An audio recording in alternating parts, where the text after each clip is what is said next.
नमस्कार, मैं आकांक्षा और आप देख रहे हैं 4 PM न्यूज नेटवर्क। दोस्तों, क्या हुआ जब सदन में आज 8 निलंबित सांसदों का निलंबन खत्म करने के लिए सदन में मोशन लाया गया। आखिर धर्मेंद्र यादव ने शाह के सबसे खास मंत्री को लताड़ क्यों लगाई और क्यों विपक्षी सांसदों के आज माइक बंद करके फिर से उन्हें बोलने से रोका गया? दरअसल लोकसभा अध्यक्ष ओम बिरला के चैम्बर में हुई बैठक के बाद संसद में 8 सांसदों का निलंबन वापस ले लिया गया। इस फैसले से पहले विपक्ष लगातार दबाव बना रहा था कि अध्यक्ष ने जो आश्वासन दिया था उस पर कार्रवाई की जाए। अविश्वास प्रस्ताव खारिज होने के बाद विपक्षी सांसदों ने मांग की कि निलंबन पर पुनर्विचार किया जाए। इसके बाद ओम बिरला ने अपने चैम्बर में एक बैठक बुलाई। इस बैठक में सत्ता पक्ष और विपक्ष दोनों के नेताओं के बीच ये सहमति बनी कि सभी सांसद संसद की मर्यादा का पालन करेंगे, शालीनता से अपनी बात रखेंगे और अपने व्यवहार को लेकर खेद भी जताएंगे। लेकिन आज संसद के मोशन के दौरान एक बार फिर से उबाल देखने को मिला है। विपक्षी सांसदों ने जब बोलना शुरू किया तो सत्ता पक्ष के मंत्री और सांसद अपनी सीटें छोड़कर खड़े हो गए। तो लोकसभा में मंगलवार को प्रश्नकाल के बाद स्पीकर ओम बिरला ने संसदीय कार्य मंत्री किरेन रिजिजू से कहा कि मोशन पेश करेंगे। सदन के कुछ नेताओं से कल जो चर्चा हुई थी, मोशन मूव करना है बस। इसके बाद स्पीकर ने कांग्रेस सांसद के सुरेश से कहा कि इस पर आप कुछ कहना चाहते हैं सुरेश जी? क्या आग्रह करना चाहते हैं सदन से? कांग्रेस सांसद के सुरेश ने सांसदों का निलंबन वापस लेने का आग्रह किया। इसके बाद कांग्रेस सांसद के सुरेश खड़े हुए और उन्होंने कहा कि जो भी घटनाएं हुई हैं, विशेष रूप से संसद में विरोध प्रदर्शन के दौरान जो स्थिति बनी, उसके लिए वो रिग्रेट यानी कि खेद व्यक्त करते हैं। हालांकि सत्ता पक्ष के सांसद और मंत्री लगातार माफी की मांग करते रहे। इस विषय पर कल सदन के नेताओं से जो कुछ चर्चा हुई थी, उस विषय पर सुरेश जी आप विचार रखना चाहते हैं? बताएं, क्या आग्रह करना चाहते हैं आप सदन से? Honorable Speaker, sir, for the last 2 weeks, 8 honorable members belongs to ANC and CPM have been suspended. Whatever indiscretion may have inadvertently happened is regretted. I request the government through Honorable Speaker to kindly revoke their suspension. Yes, sir. और क्या कहना चाहते हैं आप? कुछ नहीं sir.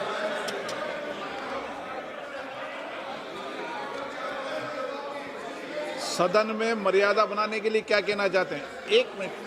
No, this is our Speaker, sir. This was yesterday we had a Honorable Speaker. Yesterday you had convened a meeting of the floor of the leaders in your chamber. We had a detailed discussion. Whatever honorable floor leaders wants to speak before you, we spoke. And also honorable parliamentary affairs minister also present there. Then yesterday we decided, that's why I am moving this request before you.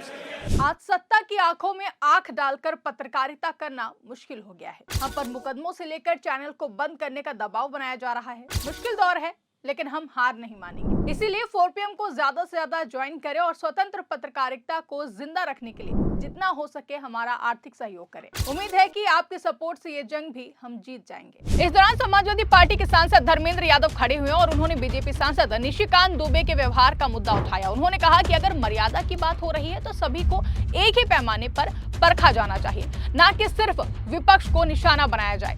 उसके बाद देखिए कि कैसे निशिकांत दुबे अपना नाम सुनते ही कुर्सी से खड़े हो गए और संसद में अपनी सफाई देने लगे। माननीय अध्यक्ष जी श्री के सुरेश जी द्वारा जो इस सभा के माननीय 8 सदस्य निष्कासित हुए हैं और उनके द्वारा जो प्रस्ताव रखा गया है, उनके प्रस्ताव का मैं समर्थन करता हूं। और साथ उन्होंने रिग्रेट शब्द यूज किया है, आपने सुना नहीं?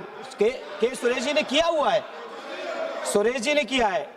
माननीय अध्यक्ष जी, आपने बताओ, अध्यक्ष जी को बताओ। माननीय अध्यक्ष जी जब बता रहे हैं अगर सत्ता पक्ष के लोग डिक्टेट कर रहे हैं, हालांकि मैं कोई बात नहीं कहूंगा, मैं सारे सदस्यों की जिम्मेदारी बनती है कि सदन की मर्यादा का उच्चतम आदर्श प्रस्तुत करके हम लोग सदन को चलाएं और देश को एक शानदार संदेश दें। लेकिन माननीय अध्यक्ष जी, मैं अपनी पार्टी की ओर से, अपने नेता आदरणीय अखिलेश यादव जी की ओर से और अपने सभी माननीय सदस्यों की ओर से आपको ये विश्वास और भरोसा दिलाता हूं, हम लोग कभी सदन की मर्यादा को न लांघे हैं न लांघेंगे। लेकिन माननीय सदस्य जी, माननीय अध्यक्ष जी, सत्ता पक्ष के लोग भी इस संकल्प को जरूर बैठा लें, सत्ता पक्ष के लोग संकल्प ले लें, तभी ये सदन सुचारू रूप से चल पाएगा। केवल विपक्ष के ऊपर आरोप लगाने से सदन की उच्च मर्यादा कायम नहीं होगी। सबसे पहले निशिकांत जी, आप अपने व्यवहार में सुधार लाएंगे, तब जाके सदन की मर्यादा कायम होगी, तब जाके कायम होगी। माननीय अध्यक्ष जी, माननीय अध्यक्ष जी, माननीय अध्यक्ष, आप प्लीज, आपका जो मंतव्य है, मेरा व्यक्तिगत तौर पर उससे सहमति है, लेकिन मैं 17 साल से इस लोकसभा का सदस्य हूं और मैंने जीवन में कभी भी इस लोकतंत्र की मर्यादा का और लोकसभा की मर्यादा का उल्लंघन नहीं किया। यदि किया है तो मुझे बता दें, नहीं तो माफी मांगे। मेरे बारे में यदि इस तरह की बात कहेंगे तो इनको माफी मांगना पड़ेगा सर, फिर ये सदन नहीं चल पाएगा। वहीं एनसीपी नेता सुप्रिया सूले ने लक्ष्मण रेखा के मुद्दे पर अपनी बात रखते हुए कहा कि संसद में हर किसी को अपनी सीमाओं का सम्मान करना चाहिए। उन्होंने संकेत दिया कि मर्यादा केवल विपक्ष के लिए नहीं बल्कि सत्ता पक्ष के लिए भी उतनी ही जरूरी है। उनके इस बयान पर सत्ता पक्ष के कई सांसद और मंत्री खड़े हो गए और तीखी प्रतिक्रिया दी है। आपने कल जो मीटिंग बुलाई उसके लिए मैं हम सब की तरफ से आपकी बहुत आभारी हूँ कि विस्तार से कल 1-1.25 घंटा चर्चा चली, हर एक को बोलने का आपने मौका दिया। और मेरे ख्याल से कल धर्मेंद्र भैया थे, ललन सिंह जी थे, किरण रिजिजू थे, कांग्रेस पार्टी के सब वरिष्ठ नेता थे। और कल ऐसे मीटिंग में एक तय हुआ था कि हाउस अच्छी तरह से चलना चाहिए और दोनों तरफ से कोशिश होनी चाहिए कि एक अच्छा उदाहरण रहे, देश को एक मैसेज चला जाए कि यहाँ अच्छी तरह से एक दूसरे का मान सम्मान करके ही देश की सेवा के लिए हम सब यहाँ आए। एक दूसरे के खिलाफ हम कुछ बोलने यहाँ नहीं आए सर। पॉलिसी पे एक दूसरे पे कितनी भी एक टिक्का टिप्पणी हो, लेकिन वैयक्तिक टिप्पणी न हो और दोनों तरफ से किया जाए। और एक सुझाव बहुत आपके यहाँ से भी अच्छा आया था, जिसके बारे में हम सब ने माना था कि जब हम वेल में जाते हैं तो हमने भी ट्रेजरी बेंच की इज्जत और सम्मान करना चाहिए और आपकी तरफ से भी हमारे सब मेंबर्स का सम्मान होना चाहिए। तो ऐसे में कुछ अगर हम कर सके तो सदन की गरिमा भी रहेगी और अच्छी चर्चा भी रहेगी। ये जो आप ये बताओ ना, निर्णय क्या हुआ कि निर्णय ऐसे कल हुआ था कि हमारी तरफ से और आपकी तरफ से ट्रेजरी बेंच से दोनों तरफ से कोशिश रहेगी कि एक लक्ष्मण रेखा हम दोनों तरफ से मानी जाए, हम भी यहाँ ज़्यादा नहीं क्रॉस करें और वहाँ से भी हल्ला नहीं हो।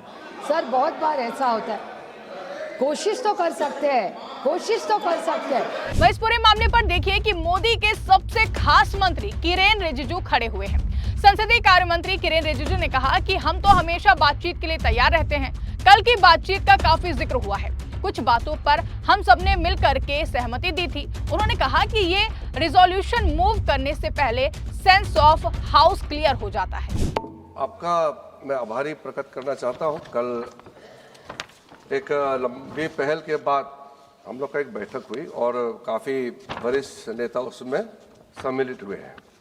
इससे पहले कांग्रेस के भी, समाजवादी और बाकी पार्टी के लीडर्स ने भी मेरे पास भी आए, मिले और बात किए और हमारा पार्टी में भी वरिष्ठ हमारे नेतृत्व के साथ चर्चा करके एक मत ये बना कि अगर स्पीकर साहब पहल करते हैं और विपक्ष के नेता सब जिम्मेदारी के साथ बात करना चाहते हैं तो हम तो हमेशा बातचीत के लिए तैयार रहते हैं। कल का बातचीत में जैसे काफ़ी यहाँ जिक्र हुआ है, काफ़ी क्लैरिटी आए थे आपके अध्यक्षता में और कुछ बातें हम लोग ने सब मिल करके एग्री किए थे। आज जब अपने बात सदन में रखते समय कई शब्दों में कमी रह गए हैं या पूरा कहने में असमर्थ है, मुझे तो इसका पता नहीं है, ज्ञान नहीं है, लेकिन मुझे लगता है कि अगर मैं ये रेजुलेशन मूव करने से पहले अगर sense of the house clear हो जाता है तो जो रेजुलेशन मैंने यहाँ प्लेस किया है, मोशन है, ये 374-2 मैं मूव करने के लिए तैयार हूँ। दोस्तों, इस पूरी बहस के बाद ये साफ हुआ कि दोनों पक्षों ने अपने अपने तरीके से मर्यादा और आचरण पर जोर दिया है, जिसके बाद निलंबित सांसदों को राहत मिली और उनका निलंबन वापस ले लिया गया। आखिरकार इस पूरे घटनाक्रम ने साफ कर दिया कि संसद में टकराव और सहमति दोनों साथ साथ चलते हैं। एक तरफ जहां विपक्ष अपने अधिकारों और अभिव्यक्ति की आजादी की बात करता रहा है, वहीं सत्ता पक्ष ने संसद की मर्यादा और अनुशासन को सर्वोपरि बताया है। धर्मेंद्र यादव, सुप्रिया सुले और अन्य विपक्षी नेताओं ने ये संदेश देने की कोशिश की है कि नियम सब पर समान रूप से लागू होने चाहिए, जबकि सत्ता पक्ष लगातार माफी और अनुशासन की बात करता रहा है। बहस के दौरान हंगामा, माइक बंद होने और तीखी नोक-झोंक ने माहौल को काफी ज्यादा गर्मा दिया है, लेकिन अंत में बातचीत और सहमति का रास्ता ही निकला है। फिलहाल इस पूरी बातचीत और इस पूरे मामले को लेकर आपकी क्या राय है, कमेंट करके हमें जरूर बताइएगा। अगर वीडियो पसंद आई हो तो वीडियो को ज्यादा से ज्यादा लाइक और शेयर करना ना भूलें। चैनल पर नए हैं तो चैनल को सब्सक्राइब जरूर कर लें और देखते रहिए 4PM न्यूज नेटवर्क।